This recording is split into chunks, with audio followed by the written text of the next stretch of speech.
South Africans are up in arms over the upcoming petrol price increase from Wednesday. Motorists will be paying a whopping 16 Rand per liter of petrol, while diesel and paraffin are also going up. Now, these increases come at the back of high food prices and a lack of jobs. To chat more about this, we are joined by the National Taxi Association Representative Theo Malele, spokesperson for the South African National Civic Organization.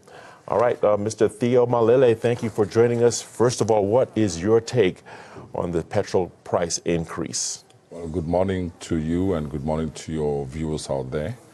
Well, our view is that, this is a serious indictment, on government side to ignore, the challenges that are faced by the majority of its poorest of the poor people who happen to be commuters of the taxi industry. And you would know that the taxi industry also contributes taxes through different streams, and those taxes are then used to subsidize, the Lily White-owned, bus companies, instead of cross-subsidizing, the very generators of that revenue. So this is a serious challenge, but all that needs to happen is that perhaps we need to have a, roundtable discussion to try and find solutions to this problem. I mean, you look at, the taxes onto fuel, they're quite exorbitant. And you perhaps look at maybe the road accident fund, should be, trimmed so that there isn't, too much wastage of funds. We read, we hear, from time to time, the gross maladministration that happens within that, sector. Okay. And we probably would also, need to look at perhaps promoting natural gas. And make sure that perhaps maybe government comes to play and minimizes the cost of, putting that equipment onto vehicles so that we begin to offset, our variable costs. Okay, we'll talk about those solutions in depth later on in this interview. But the response of the National Taxi Association, does it mean that prices, fares will go up? Look, the National Taxi Alliance has set 2 months ago and spoke about, the imminent increases of fuel. And what we then resolved was that, whatever that we do, we shouldn't exceed 2 rands per single trip, given the situation of our commuting masses. So indeed, like every other businesses normally, increase their tariffs, on a yearly basis. So we try and absorb, these costs. But it's becoming unbearable, and I certainly do believe, because I am also a taxi operator, I also, feel the effects of, these fuel increases. It hits my pocket very seriously, and, another biggest challenge, given my shoestring budget, that I operate within, there has to be, a talk about a possible adjustment of tariffs. It is difficult, but we would try, and it's about time that perhaps government came to the party, sat with us, and look for a solution so that we don't exert more pressure on the people. I mean, they currently are spending more than 10% of their disposable income on fuel, on transport. All right, we understand, we get government's position, and it seems everyone's pointing the finger at government, but, once you point your finger at someone, 4 fingers point right back to you. What can we do to stop this domino effect and this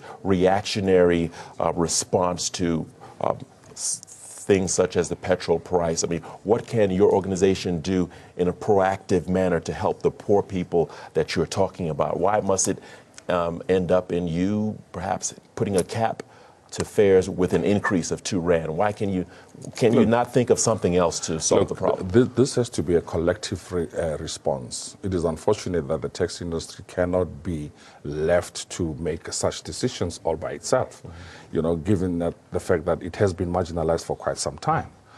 Yes, what needs to happen is perhaps you need to decongest the roads. You would appreciate that, mostly during peak hours, taxis are actually pulled, aside, and by virtue of pulling them aside, that then promotes, congestion, because vehicles then tend to slow down to view what is happening on the side of the road. And that also has a negative impact onto the environment. But what you need to do is to improve, the flow of traffic, also to improve on your economy, because people that are economically active are stagnated, during these congestions. Right. And you also are using more energy with vehicles being stationary. So if you had a flow, then you'd have a less cost of, input, in terms of your fuel costs. All right, Mr. Theo, I'll get right back to you, but first I want to talk to another guest that we have via phono, Mr. Mahlangu, Jabu Mahlangu. He's the spokesperson for the South African National Civic Organization. Thank you, Mr. Mahlangu, and the same question goes to you. Is there a proactive response instead of a reactionary response to this petrol price hike? Well, I guess, we have made this point in the past, Franco, to the effect that the whole structure of our settlement in South Africa has a serious bearing on the poor. If you go to countries where you never had apartheid, the poor are settled more closer to their work areas and therefore do not need to be transported to their work areas. They actually simply walk to those areas. Unfortunately, because of apartheid in South Africa, you have cities where at the city centers you have the rich and the poor stay 50, 80 kilometers away from their work area. So you do not have an overnight solution, but I think the plans to settle our people closer to the work areas is the way to go, so that the poor are not transported, because it is the poor that get affected when the prices are increased. On the next matter, indeed, we know that we have a lot of external factors that leads to these increases. The exchange rate, and for as long as the U.S. president continues to ruffle the world, we'll continue to be faced with these matters. But one of the things that we are recommending is that the world body should intervene on OPEC, because OPEC sits and say, well, how much liters should we pump? It's all about profiteering. And I think intervening in those places, I know it's not an easy thing to do, but we sit in the UN bodies, we sit in the G8, G5, G7, G20s and G80s. Surely at that level, our leadership should be in a position to engage at a high level around this production of oil and so on and so on, so that we can find a lasting solution, because it is the poor that get seriously affected when the increases of this nature happen, when the transport goes up, the food goes up, and a host of other things go up. All right. Thank you, Mr. Mahlangu. We'll also get right back to you on that as well. But I'm still getting an economic reactionary response. Mr. Root, why is petrol so expensive in South Africa? And what is your opinion on what should be done in terms of a solution? Well, there are three reasons why petrol is expensive. The one has to do, I think, I couldn't get everything, but the one has to do with the currency that we have that's quite weak.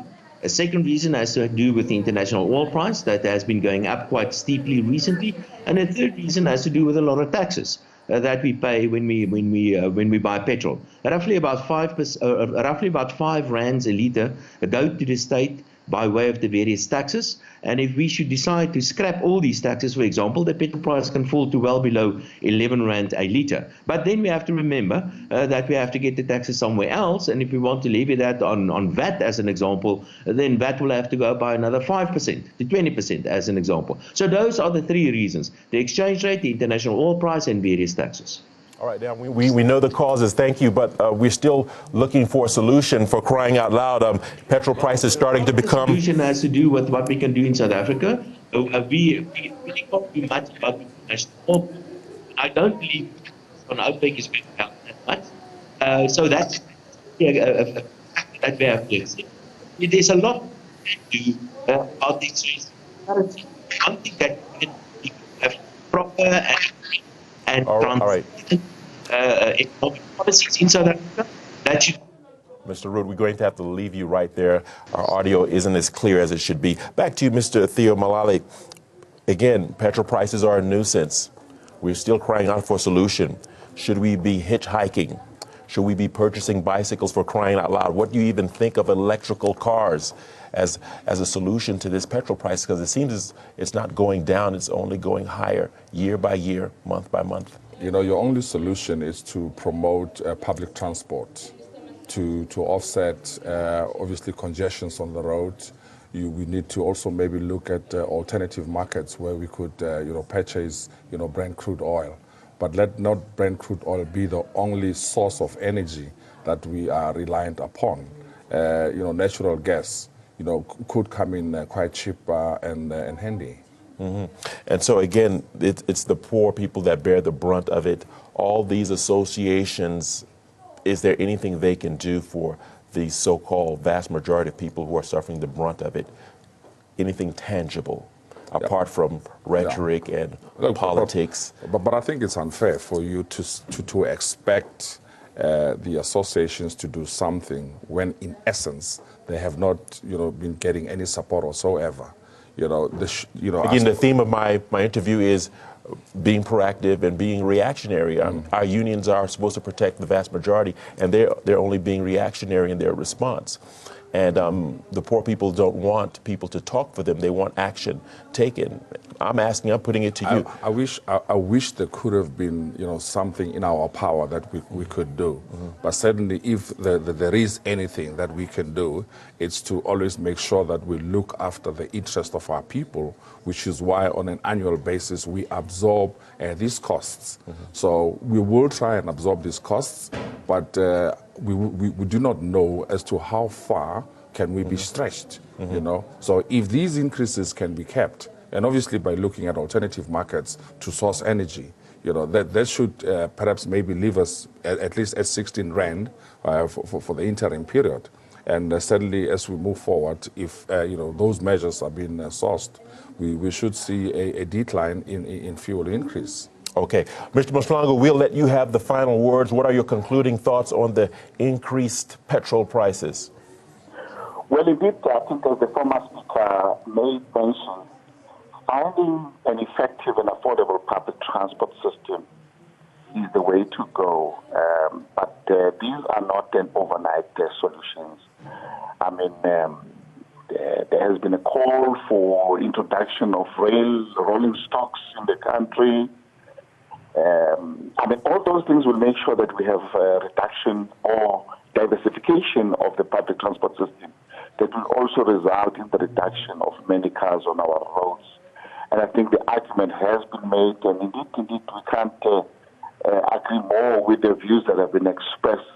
But indeed, government should intervene, especially for the poor, because that's the constituency that we are representing.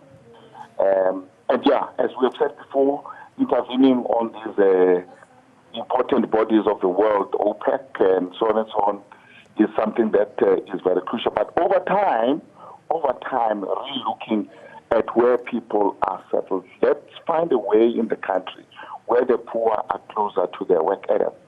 It may not happen overnight, but I think in the long term, we'll have the benefits of a reduction of the greenhouse gases, reduction of the cost of travel, and indeed more money in the pockets of the poor. Okay.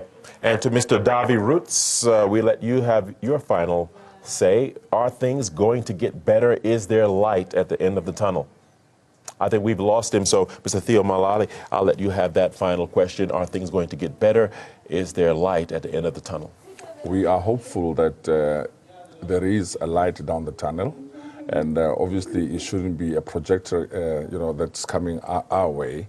So the only best solution is for us to sit around the table and, look for solutions. Okay. We'll leave it at that. Again, thank you for your insight and analysis. A pleasure talking to you. It's been very enlightening.